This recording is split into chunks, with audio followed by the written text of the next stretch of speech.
할렐루야. 네, 우리 하나님 날마다 새 일을 행하시는 분이십니다. 믿으십니까? 날마다 새 일을 행하신 하나님은 특별한 경우를 제하고는 사람을 통해서 일하시죠. 어떤 사람입니까? 영과 진리로 예배하는 사람. 영으로 예배한다라고 하는 것은 성령의 이끄심을 따라 예배하는 것이고, 또 진리로 예배한다라고 하는 것은 진리의 말씀 앞에 우리의 삶을 조종하고 순종하는 것입니다. 오늘도 성령의 이끄심을 따라 그리고 진리의 말씀 앞에 우리의 삶을 조종하고 순종하심으로 하나님의 새 역사의 주인공 되시는 저와 여러분 우리 모두가 될 수 있기를 주님의 이름으로 축원합니다. 우리는 계속 요한계시록의 말씀을 우리가 함께 나누고 있는 가운데 있습니다. 우리가 나누고 있는 요한계시록의 말씀이 여러분 어떤 말씀이라고 우리가 함께 나눴죠? 요한계시록은 저주의 책이 아니고 또 화에 대한 그런 이야기가 아니라 우리를 겁주고 두렵게 하려고 하는 그런 책이 아니라 요한계시록은 밝은 이야기, 또 희망의 이야기, 복으로 가득 찬 이야기가 바로 요한계시록의 말씀이다라고 하는 것을 여러분과 함께 나눴습니다.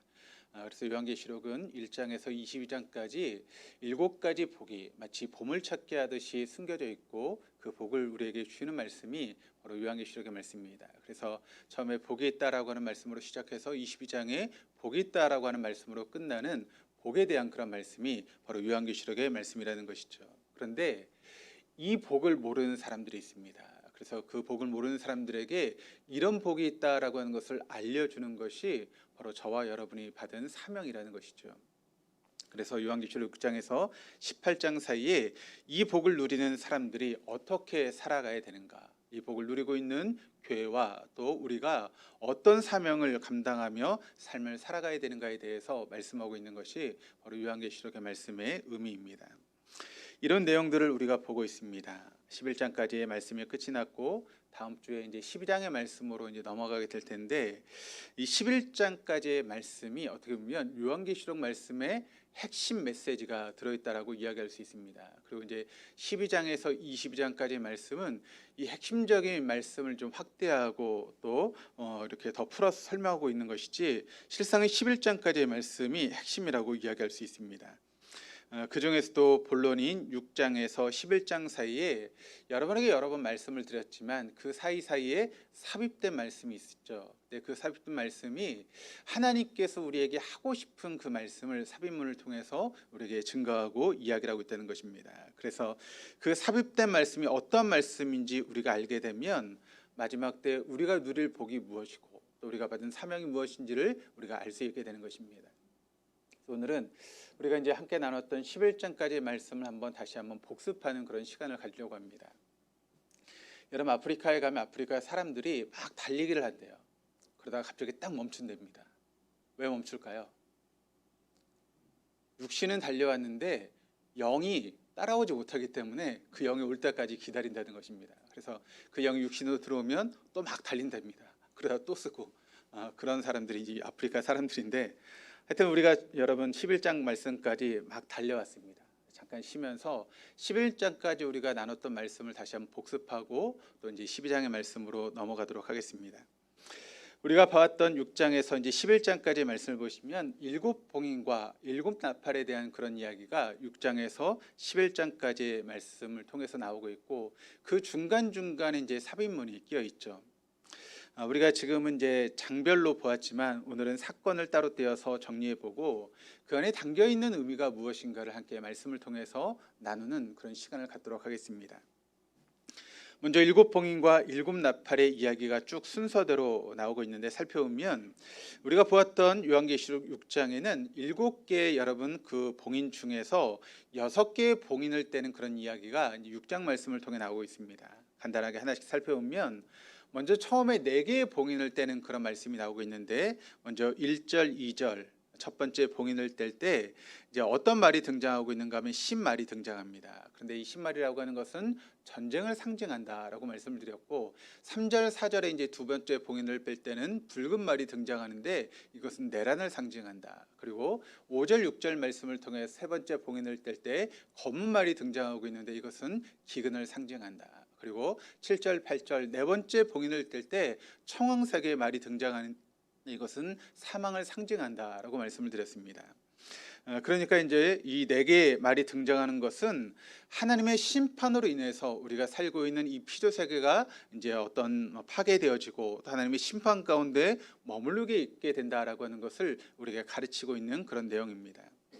전쟁과 내란 또 기근으로 인한 사망을 통해서 그런 하나님의 심판이 이루어지게 된다. 마지막 때가 이루어지게 된다라고 하는 것을 말씀하고 있죠. 근데 여러분, 이런 말씀을 들으면 우리의 마음 가운데 어떤 마음이 듭니까? 전쟁이 일어나고 내란이 일어나고 기근으로 사람들이 죽어가는 그런 것을 볼 때 우리의 마음 가운데 그 말씀을 읽을 때 두려움이 찾아오게 되죠. 그런데 여러분, 그런 두려움 가운데 우리가 어떤 질문을 하게 되는가 하면, 여러 가지 이런 기근이 있고 또 전쟁이 있고 또 사람들이 죽어가는 그런 상황 가운데 그렇다면 과연 교회는 어떻게 될 것인가 라고 하는 그런 질문이 우리에게 떠오르게 되지 않습니까?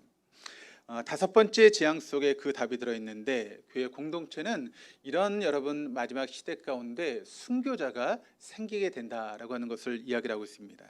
그리고 이어진 여섯 번째 봉인 재앙이 이르게 되면 그 같은 재앙이 이제 우주적으로 확대되는 것을 볼 수 있게 됩니다. 그래서 지진이 일어나게 되고 해가 어두워지고 또 달이 온통 피와 같이 변하고 하늘의 별들이 떨어지고 하늘이 두루마리처럼 말리고 산과 섬들이 사라지는 그 같은 재앙들이 임하게 된다는 것이죠. 근데 사실 지금 우리가 살고 있는 이 세계를 바라보면 그런 일들이 여러분 지금 계속 일어나고 있는 것을 우리가 경험하지 않습니까? 세계 도처에서 지금 지진들이 일어나고 있고 또 달이 이렇게 핏빛으로 변하는 것도 제가 보기도 했고 또 하늘의 별들이 떨어지고 막 이렇게 여러 가지 그런 상황들이 우리에게 펼쳐지는 것을 우리가 보게 되는 것이죠. 그만큼 말세의 때가 마지막 때가 점점 우리에게 다가오고 있다라고 하는 것을 이와 같은 말씀을 통해서 우리가 알게 되는 것입니다. 그리고 이어지는 8장에는 일곱 번째 봉인을 떼는 그런 이야기가 나오고 있는데, 일곱 번째 봉인이 떼어지면서 첫 번째 나팔이 불려지기 시작합니다. 그리고 8장에는 네 번째 나팔까지 소개되고 있는데, 첫 번째 나팔은 이제 7절에 나팔이 불려지면서 땅의 재앙이 시작됩니다. 그때 땅의 3분의 1이 여러분 불타고 나무의 3분의 1이 불타게 될 것이다 라고 하는 것을 이야기를 하고 있고, 또 두 번째 나팔이 불어지게 될 때 그 부분이 이제 8절에서 9절까지 말씀을 통해 놔두고 있는데, 이것은 바다에 대한 그런 재앙의 말씀입니다. 그래서 바다의 3분의 1이 피가 되고 바다에 사는 생물의 3분의 1이 죽고 또 바다 위에 떠있던 배들의 3분의 1이 부서지게 된다라고 이야기를 합니다. 이어지는 10절에서 11절까지 말씀을 통해서 세 번째 나팔이 불려지게 되는데, 그 심판의 대상은 무엇인가 하면 강들과 샘물들이라는 것입니다. 그래서 이 땅에 있는 큰 강들의 3분의 1이 이제 망가지는 그런 일들이 벌어지게 된다. 그리고 네 번째 재앙은 바로 천체에 대한 그런 재앙입니다. 하늘과 달과 별이 빛을 잃는 그런 심판이 네 번째 단계 가운데 이루어지게 된다라고 하는 것을 우리가 8장의 말씀을 함께 나누며 이야기를 했죠. 그리고 이어지는 9장에는 다섯 번째 재앙이 11절에서 12절까지, 그리고 여섯 번째 재앙이 13절에서 21절까지 말씀을 통해 기록되고 있습니다. 우리는 여기서 최후 심판의 직전에 일어나게 될 마지막 재앙들의 단계를 우리가 볼 수 있게 되는데, 하나님은 사탄을 심판의 도구로 사용하신다는 것입니다. 그래서 하나님을 거절하고 또 사단과 악마를 따라갔던 불신앙의 사람들을 악마를 사용하셔서 그들을 처단하신다라고 하는 것을 말씀하고 있죠. 간단히 먼저 살펴보면 다섯 번째 나팔 소리가 울리면서 이 땅에 닥칠 재앙은 어떤 재앙인가 하면 정신적인 고통의 재앙이 이 땅 가운데 이루어지게 된다라고 말씀을 드렸죠. 그래서 요즘 여러분 서구 사회도 마찬가지고 우리나라도 여러분 정신병원이 문전성시를 이룬다라고 하는 그런 이야기를 듣지 않습니까? 사람들이 스트레스로 인해서 어려움을 당하고 정신적인 문제를 겪고 있는 분들이 자꾸 많아지는 그런 시대 가운데 우리가 살고 있는데, 근데 여러분 그런 일들이 벌어질 때 하나님께서 악마를 사용하셔서 사람들에게 고통을 이제 주시게 되는데, 그때 어떤 일이 벌어지는가 하면 하나님께서 아비소스, 그러니까 무적응에 갇혀있던 그런 악마들을 다 풀어놓으신다라고 말씀을 드렸죠. 그리고 그렇게 풀려났던 악마들이 사람들에게 고통을 주고 어려움을 주기 시작하는데, 그때 여러분 풀려났던 그런 악마들을 통해 사람들이 고통을 당하는데 9장 6절에 보면 어떤 이야기가 있는가 하면, 그때 그렇게 고통을 당하는 사람들이 죽고 싶은데 죽을 수가 없다는 것입니다. 죽음의 그림자가 그들을 피하여 달아나게 된다는 것이죠. 그래서 그 고통이 얼마나 힘들고 어려운지 죽고 싶은 그런 마음이 들 정도로 그런 고통이 우리에게 임하게 된다는 것입니다. 그럼에도 죽을 수 없는 그런 고통들이 우리에게 임하게 된다는 것이죠. 또 여섯 번째 나팔이 불려지게 될 때 이것은 마지막 전쟁과 관련된 그런 재앙입니다. 결박되었던 악한 천사들, 악마들이 풀려나게 되는데 이 악마들이 세계에 도처 있는 모든 지도자들을 전쟁에 가담하도록 충동시키게 된다는 것입니다. 한마디로 이 세상에 전쟁으로 인한 지옥의 아비규환이 펼쳐지게 된다는 것이죠. 그래서 마지막 때에 어떤 나라들의 지도자를 부추겨서 전쟁이 점점 커지게 되는 그런 일들이 벌어지게 된다라고 이야기를 하고 있습니다. 근데 여러분 지금 세계의 그런 판도를 한번 보시면 전쟁이 점점 여러분 커져가는 그런 모습들을 보게 되지 않습니까? 지금 이제 러시아와 우크라이나의 전쟁이 있지만 여기에 또 잘못해서 우리나라가 지금 끼어드는 것처럼 이렇게 흘러가고 있습니다. 뿐만 아니라 중국과 대만의 전쟁을 앞두고 있고 그런 여러 가지 전쟁들이 이제 펼쳐지게 되는데 결국 그런 전쟁들에 많은 나라들이 참여하면서 전쟁이 커지고 그 전쟁으로 인한 아비규환이 마지막 시대 가운데 우리에게 닥치게 될 것이다라고 하는 것을 말씀하고 있죠. 이제 본문으로 우리가 돌아가서 오늘 본문의 말씀을 보시면 15절 말씀이 이렇게 시작을 합니다. 일곱째 천사가 나팔을 불었습니다. 그러니까 앞에 살펴봤던 9장에서 여섯 번째 나팔과 다섯 번째, 여섯 번째 나팔을 보았는데 이제 마지막으로 이제 일곱 번째 나팔에 대한 그런 지향을 살펴보게 되는데 오늘 말씀을 여러분 간단하게 요약하면 이런 이야기가 될 수 있습니다. 우리 주님이 마지막 나팔 소리와 함께 이 세상을 심판하시게 되시는데 그 심판의 이유가 무엇인가? 그것을 우리에게 보여주고 있는 말씀이 오늘 본문의 말씀인데 하나님께서 이 세상을 심판하시는 이유가 세 가지로 우리가 이야기할 수 있습니다. 첫 번째는 무엇인가 하면 주님의 마지막 나팔 소리는 주님의 나라가 이루어지게 된다라고 하는 그런 신호로서 마지막 나팔이 불려지게 된다는 것이죠. 여러분 우리가 이제 주기도문을 하지 않습니까? 그런데 그 주기도문의 내용 중에 어떤 내용이 있는가 하면 나라가 임하옵시며라고 하는 그런 기도를 우리가 주기도문을 통해서 하고 있습니다. 나라가 임한다라고 하는 것이 여러분 어떤 의미겠습니까?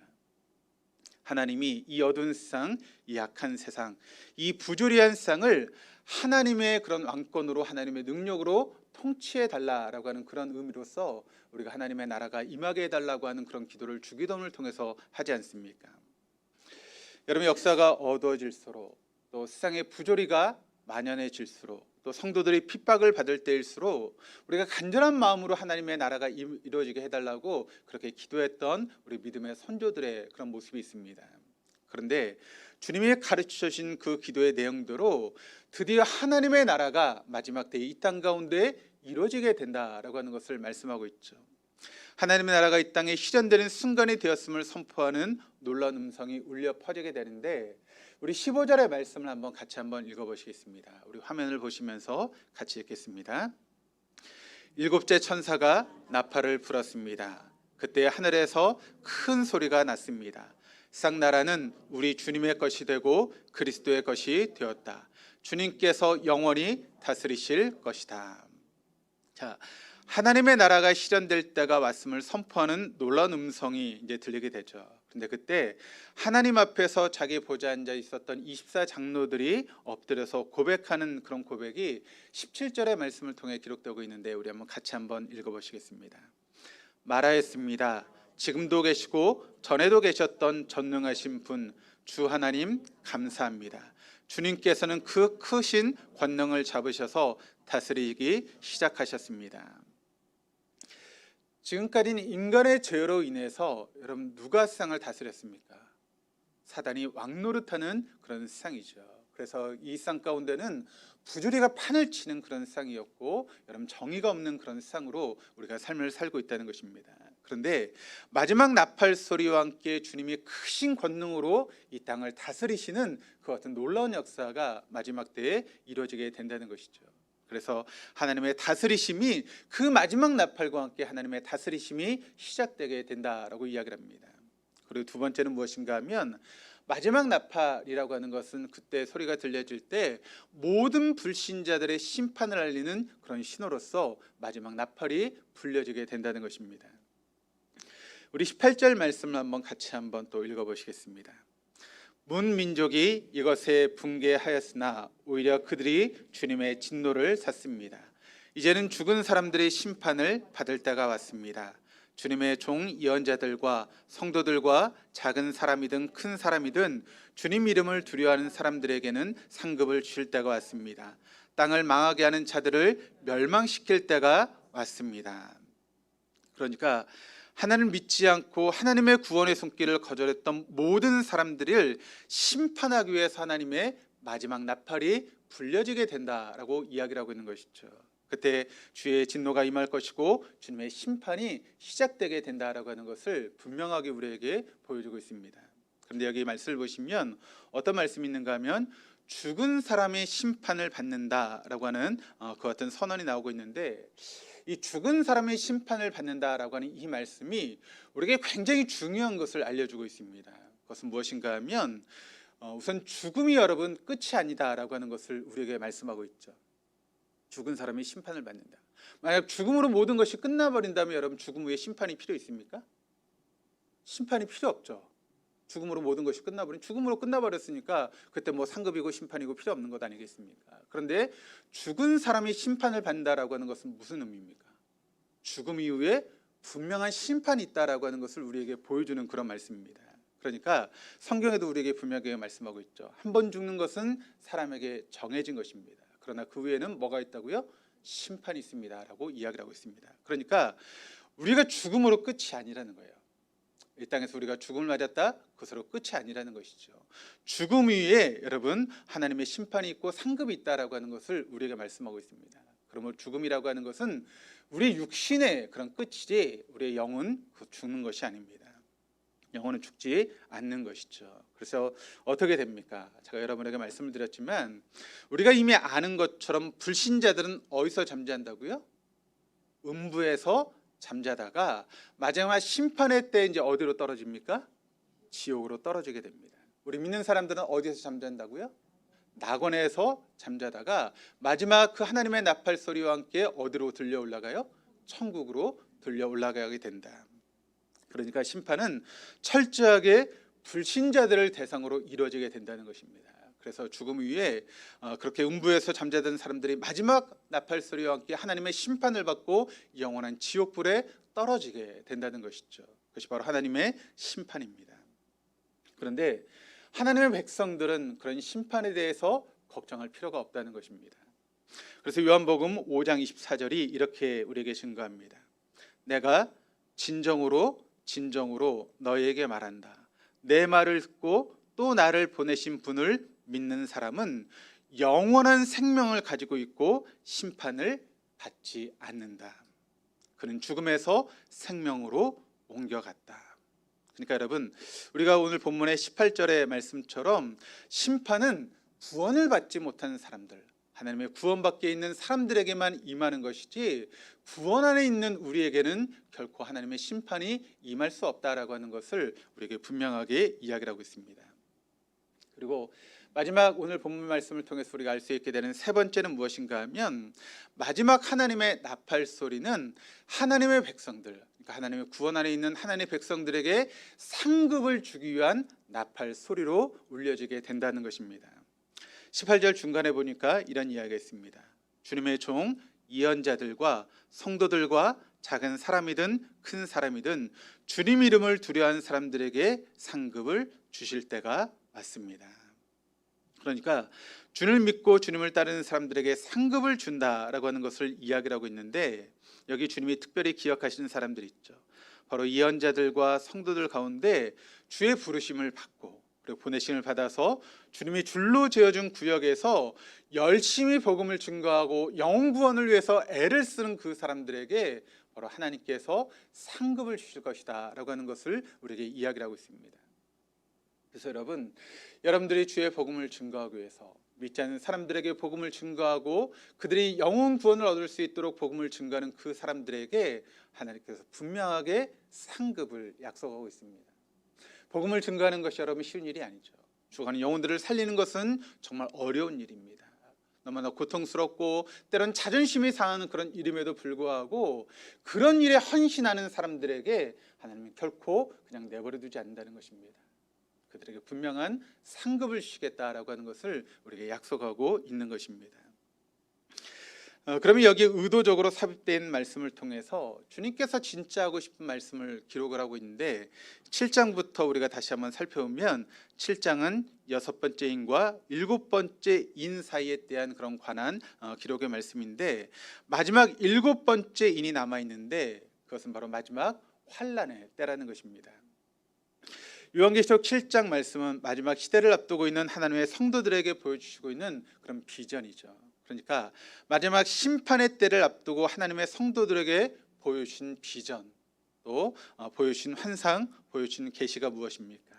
그것은 무엇인가 하면 한마디로 그 마지막 때에 하나님은 하나님의 백성들을 털끝 하나 상하지 않도록 보호하신다라고 하는 것이 이 7장의 말씀의 중심의 말씀이라는 것입니다. 그래서 여기서 유명한 그 14만 4천이라고 하는 그런 숫자가 나오고 있죠. 근데 여러분 14만 4천이라고 하는 것이 뭐라고 말씀을 드렸죠? 12 곱하기 12 곱하기 1000.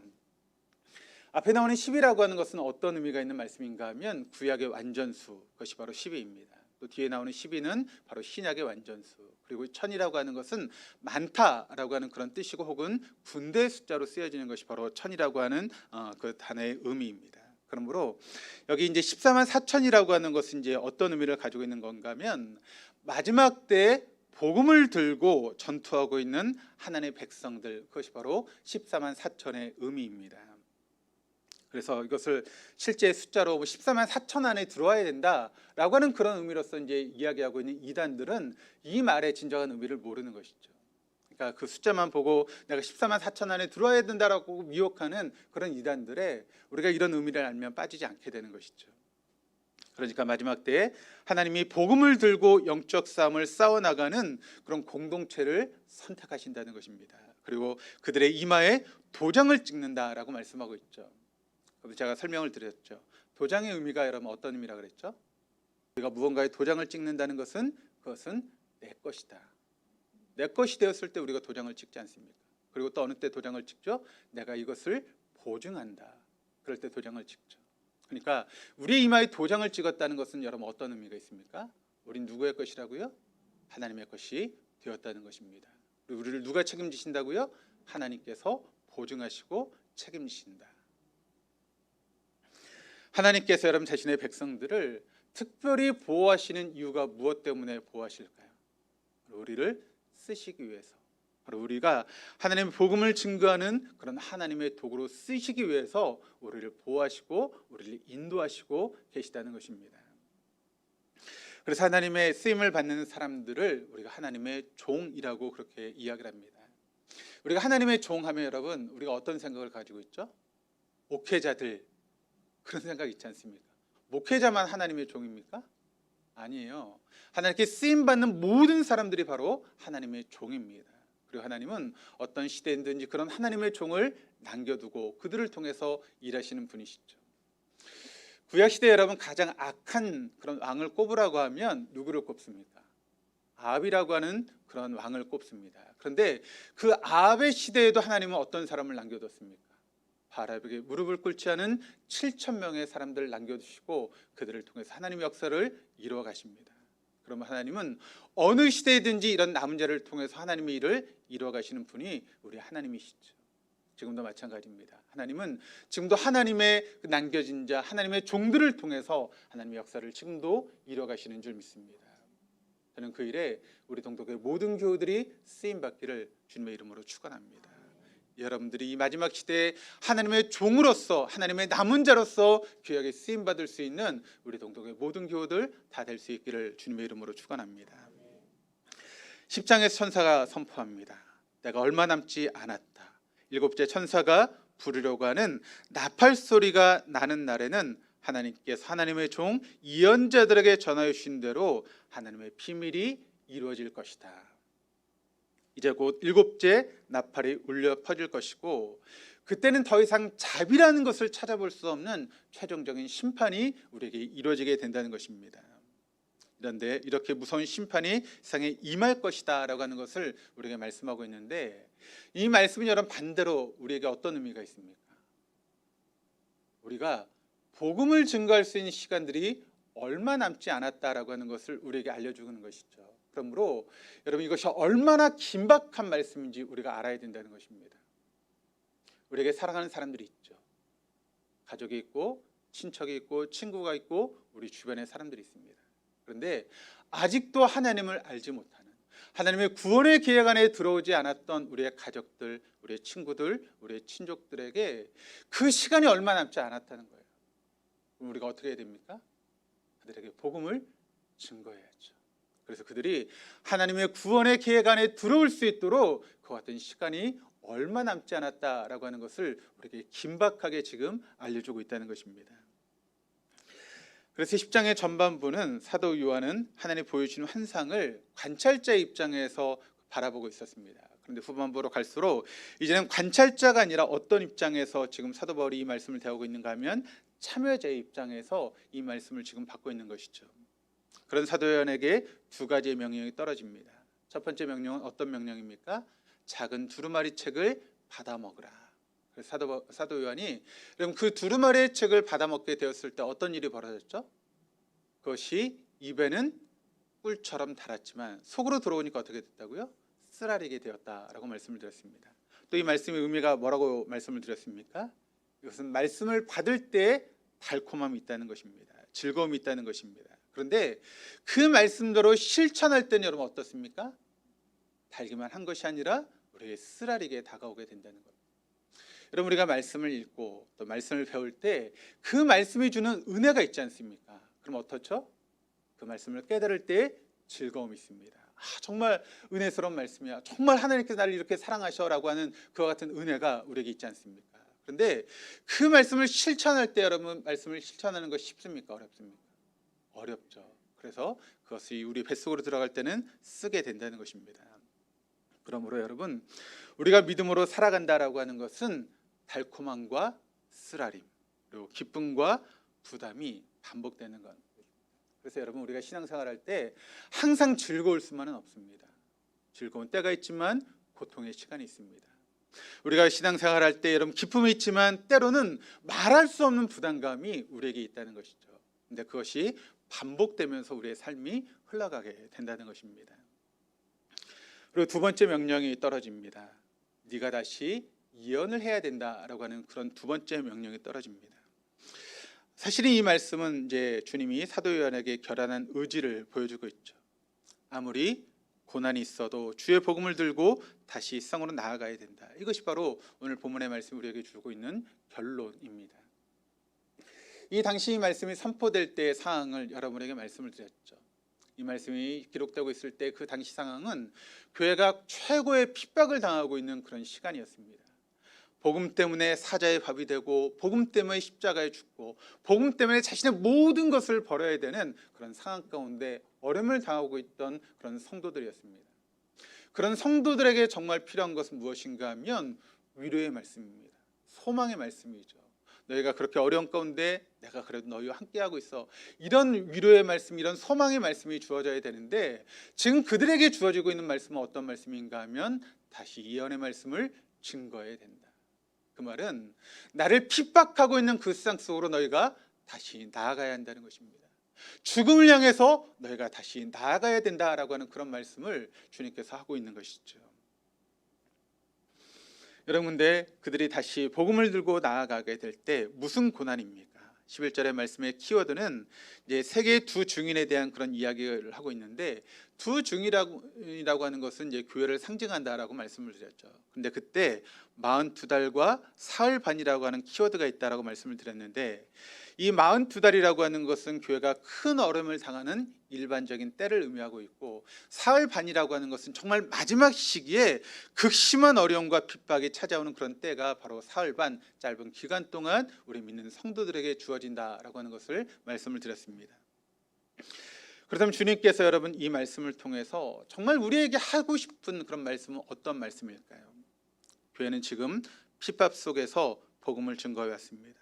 그런데 하나님은 이런 교회를 하나님의 보호하신 가운데 지키시고 있다라고 하는 것을 우리에게 말씀하고 있다는 것이죠. 그런데 그럼에도 불구하고 역사의 마지막 때에 교회는 큰 어려움을 당하게 될 것이다라고 하는 것을 말씀하고 있습니다. 그래서 어떤 사람은 복음을 증거하다가 죽음을 당하기도 합니다. 여러 백성과 종족과 언어와 민족에 속한 사람들에게 마지막 때에 복음을 증거하는데 그때 성도들의 시체를 보게 될 것이며 심지어 그 시체가 무덤에 안장되지 못한 그런 시체로 사람들에게 이제 보이게 될 것이다라고 하는 것을 말씀하고 있습니다. 그런데 교회가 이것이 마지막이 아니다라고 하는 것을 우리가 기억해야 된다는 것이죠. 주님은 당신의 증인들을 결코 포기하지 않으십니다. 반드시 그들을 살려줄 것입니다. 교회는 그때 찬란한 부활을 경험하게 될 것이고 이것이 교회의 궁극적인 소망이고 미래라는 것이죠. 우리가 보았던 6장에서 11장의 말씀을 한번 정리해 보았습니다. 여기에 이제 질문이 생기게 되죠. 제가 지난 시간에 이제 던졌던 질문인데 6장에서 11장의 내용을 우리가 설명하면서 언제는 하나님의 백성들은 고난의 때에 털끝 하나 상하지 않을 것이다라고 이야기를 하고 있고 또 언제는 또 고난을 받고 죽임을 당하게 된다. 심지어는 시체를 안장하지도 못하는 그와 같은 모습을 보게 될 것이다. 우리가 어느 장단에 춤을 춰야 될까요? 앞에 말이 맞습니까? 뒤에 말이 맞습니까? 뭐가 맞죠? 이 문제를 놓고 이제 어떻게 여러분에게 설명을 드려야 되나라고 고민하다가 한 가지 생각이 떠올랐습니다. 여러분들은 별로 좋아하지 않는 이야기지만 축구 이야기를 좀 해보려고 합니다. 그럼 이제 우리나라 국가대표팀이 이제 이렇게 대회 같은 데를 나가면 특히 이제 올림픽 같은 대회를 나가면 거기 결승에 올라가서 메달을 따면 어떻게 되죠? 군 면제의 그런 특혜가 주어지죠. 그리고 또 여러 가지 상금이라든가 부상을 통해서 많은 것을 얻게 됩니다. 그렇다면 여러분 그 국가대표들이 이제 결승전에 올라가서 결승전을 한번 치른다고 생각해 보면 그 선수들이 어떻게 뛸까요? 여기서 이기면 내가 군 면제를 당해. 그리고 여러 가지 상금을 받을 수 있어. 그럼 어떻게 하죠? 목숨 걸고 뛰겠죠. 자기 있는 힘껏 최선을 다해서 아마 뛰게 될 것입니다. 그럼 공격수는 어떻게 할까요? 상대방의 골대 안에 골을 넣기 위해서 여러분 최선을 다해서 뛰면서 어떻게 해서든지 골을 넣기 위해서 애를 쓰지 않겠습니까? 반대로 수비수는 어떻게 되죠? 상대의 공격수가 골을 넣지 못하게 몸으로 막기도 하고 때로는 뭐 최선을 다해서 그 공격수를 막게 되는 것이죠. 근데 여러분 한번 공격수의 입장에 한번 생각을 해보면 공격수가 여러분 공격을 하기 위해서 막 골을 몰고 골대 앞에까지 갑니다. 그러면 상대의 수비수가 어떻게 하죠? 그 골을 못 넣게 하기 위해서 몸으로 막기도 하고 태클을 하기도 하죠. 그런데 어느 때는 그 태클이 너무 심해서 어떻게 됩니까? 부상을 당해요. 그래서 한번 부상을 당해서 막 몇 개월 동안 못 나오는 경우도 있죠. 그러면 그 부상을 당하면 그 선수는 어떻게 되죠? 다른 선수와 교체가 돼서 그라운드에서 나가게 됩니다. 수비수의 입장에서 한번 생각을 해보시죠. 상대 공격수가 여러분 공격에 들어오면서 골을 넣으려고 합니다. 그럼 어떻게 해야 됩니까? 막아야죠. 막는데 어떻게 막죠? 반칙을 할 때도 있습니다. 그런데 그것이 경고 누적이 되면 어떻게 됩니까? 퇴장을 당해요. 그래서 그라운드에서 나가게 됩니다. 어쨌든 그렇게 해서 여러분 승리를 했다라고 한번 생각해 보시기를 바랍니다. 그러면 그 승리에 대한 보상은 누구에게 주어질까요? 마지막까지 그라운드에 남아있는 사람들에게만 승리의 보상이 주어집니까? 아니죠. 누구에게 주어집니까? 부상을 당해서 나간 사람에게도 그 승리의 보상이 주어지고 때로는 경고를 받아서 퇴장당한 사람들에게도 승리의 보상이 주어지게 된다는 것입니다. 뿐만 아니라 그 엔트리에 포함됐지만 그라운드를 한 번도 밟지 못했던 선수들에게까지 그 승리의 보상이 주어지게 된다는 것입니다. 그러니까 그 보상은 끝까지 경기에 임한 선수들에게만 주어진 것이 아니라 그 대표팀이라고 하는 공동체 속에 들어가 있던 모든 사람에게 바로 이런 승리의 보상이 주어지게 된다는 것이죠. 이 경기에 임하다가 부상을 당해서 경기장을 떠난 선수도, 거꾸로 상대방 공격수의 공격을 온몸으로 막다가 퇴장을 당한 선수들도, 심지어 끝에 경기에 임하지 못하고 벤치에 앉았던 선수들 모두가 다 승리자의 영광을 안게 된다는 것입니다. 결론적으로 선수들은 모두가 혼연일체가 되어서 경기에 임합니다. 그 과정에서 어떤 때는 부상을 당하기도 하고 어떤 때는 경고 누적으로 퇴장을 당하기도 합니다. 중요한 것은 이 경기의 승리는 모두에게 주어지게 된다는 것이죠. 심지어는 경기를 뛰지 않은 그런 선수들에게까지 다 주어지게 된다는 것입니다. 이 사실을 염두에 두고 우리가 내용을 정리해 보면 6장에서 11장까지의 내용 중에 이런 말씀이 있습니다. 7장 2절 3절 말씀. 그리고 나는 다른 천사 하나가 살아계신 하나님의 도장을 가지고 해 돋는 쪽에서 올라온 것을 보았습니다. 그는 땅과 바다를 해하는 권세를 받은 네 천사에게 큰 소리로 외쳤습니다. 우리가 우리 하나님의 종들의 이마에 도장을 찍을 때까지는 땅이나 바다나 나무들을 해하지 말아라. 이 말은 조금이라도 하나님의 사람들이 다치게 해서는 안 된다는 것입니다. 특별히 우리가 하나님의 사람들에게 이마에 도장을 찍어줄 거야. 다시 말하면 하나님은 하나님의 백성들을 털끝 하나 다치지 않도록 보호하실 거야 라고 하는 약속을 하고 계십니다. 그런데 이런 말씀만 있는 게 아니죠. 6장 9절 말씀을 보니까 그 어린 양의 5째 봉인을 뗄 때 나는 제단 아래에서 하나님의 말씀 때문에 또 그들이 말한 증언 때문에 죽임을 당한 사람들의 영혼을 보았습니다. 왜 죽임을 당하고 있습니까?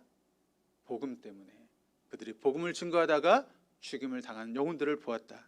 또 11장 9절에는 여러 백성과 종족과 언어와 민족에 속한 사람들이 사흘 반 동안 그 두 예언자들의 시체를 볼 것이며 그 시체가 무덤에 안장되는 것을 허락하지 않을 것이다. 그러니까 성도들의 시체를 보게 될 것인데 심지어 안장되지 못한, 무덤에 안장되지 못한 그런 시체도 보게 될 것이다. 어느 장단에 춤을 춰야 됩니까? 여러분, 정말 구원받은 하나님의 자녀들은 털끝 하나 상하지 않는 것입니까?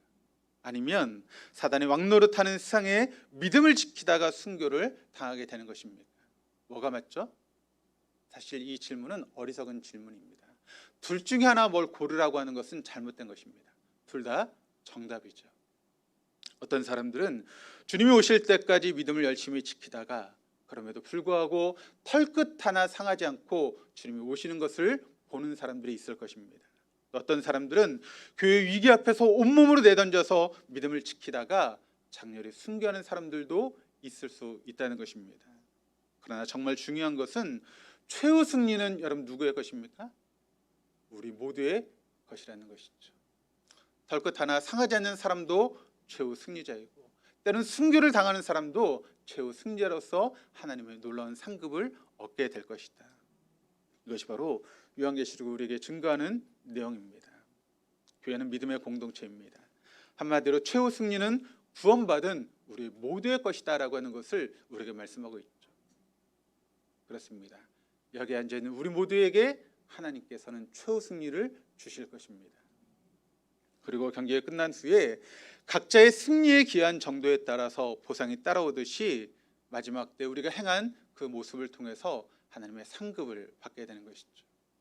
열심히 복음을 증거했던 사람들에게는 큰 상급이 주어지게 될 것이고 그렇지 못한 사람들에게는 그에 좀 모자라는 그런 상급이 주어지게 되겠죠. 그렇다면 6장으로부터 11장까지 통해서 주님께서 말씀하고 있는 것이 뭡니까? 재앙의 메시지가 계속 퍼져나가고 있습니다. 이 얘기는 무엇인가 하면 재앙이 아직은 임하지 않았다는 것이죠. 그러면 시간이 아직은 남아있다는 것입니다.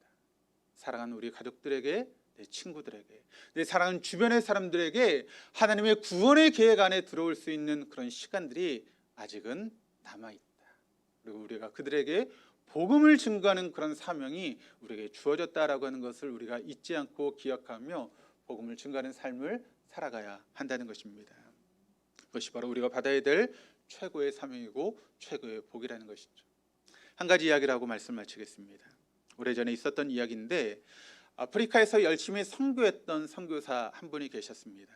그런데 그분이 선교지에서 열심히 선교를 하다가 그만 사랑하는 아내가 풍토병으로 세상을 떠났습니다. 뿐만 아니라 남아있는 자식들도 이런저런 일로 다 세상을 떠나고 말았습니다. 혼자 남게 되었죠. 그러면서 이 선교사님이 몸도 마음도 너무나 지쳐서 더 이상 선교를 할 수 없는 그런 상황까지 되었습니다. 그래서 자신의 고향이었던 미국으로 오는 이제 배를 타게 됐습니다. 그 당시만 해도 이제 비행기가 많지 않았던 그런 시기였기 때문에 이제 배를 타고 올 수밖에 없었는데 그 배에 누가 타고 있었는가 하면 아프리카 순방을 마쳤던 미국 대통령이 함께 타고 있었습니다. 그리고 샌프란시스코 항에 도착하게 되었습니다. 대통령이 순방을 마치고 돌아오니 여러분 어떤 일이 벌어졌을까요? 빨간 카펫이 깔렸습니다. 대통령이 오는 길에. 그리고 군악대가 막 빵빠레를 울리면서 그런 군악 소리가 들리고 하늘에서 막 종이가루가 막 휘황찬란하게 퍼져나가는 그와 같은 상황 가운데 대통령이 이제 내리게 된 것이죠. 그리고 한참 후에 이 선교사님이 내렸습니다. 근데 이미 빨간 카펫은 어떻게 됐어요? 다 채워졌어요. 군악대는 이미 다 집으로 돌아갔습니다. 그리고 터덜터덜 내려오는데 자신의 신사가 그렇게 한탄스러운 그런 모습입니다. 그때 이 선교사님이 주님께 이렇게 항변했다고 합니다. 주님 뭡니까? 저 대통령은 저렇게 대단한 환영을 받으며 돌아오는데 저희 아는 쌍님이 일찍 떠났고 자녀들마저 제 곁을 다 떠났습니다. 제가 주님을 위해서 복음을 위해서 제 전생애를 바쳐서 사역한 결과가 겨우 이겁니까? 이게 전부입니까? 눈물을 머금고 부둣가를 빠져나가는 이 선교사에게 주님이 이렇게 말씀하십니다. 사랑하는 내 아들아, 아직 고향에 돌아오지 않았어. 미국은 내 고향이 아니야. 내 진짜 고향은 영원한 하나님의 나라지. 내가 진짜 고향인 영원한 하나님 나라에 돌아오는 날, 이 군악대의 빵빠레 소리와 비교가 되지 않는 천군 천사의 나팔 소리와 함께 내가 직접 너를 마중 나갈 거야. 사랑하는 내 아들아, 여기는 내 고향이 아니야. 나는 아직 고향에 돌아오지 않았어. 여러분, 우리의 고향은 어디입니까? 영원한 하나님의 나라이죠. 우리가 그때까지 우리에게 맡겨주신 사명을 감당하며 살아가야 되는 것이 저와 여러분의 모습입니다. 우리에게 주신 사명 안에서 우리가 최선을 다해서 그 사명을 감당할 때 우리의 고향, 영원한 하나님 나라에 들어가야 될 때 천군 천사가 우리를 위해서 나팔을 불 것이고 또 하나님께 직접 우리를 마중 나오시는 그런 놀라운 은혜가 저와 여러분에게 남아 있습니다. 그렇다면 우리가 그 고향에 가기까지 우리에게 주어진 사명이 무엇인지를 우리가 깨닫고 그 사명 안에 최선을 다할 수 있는 저와 여러분, 우리 동독의 모든 교우들 다 될 수 있기를 주님의 이름으로 축원합니다.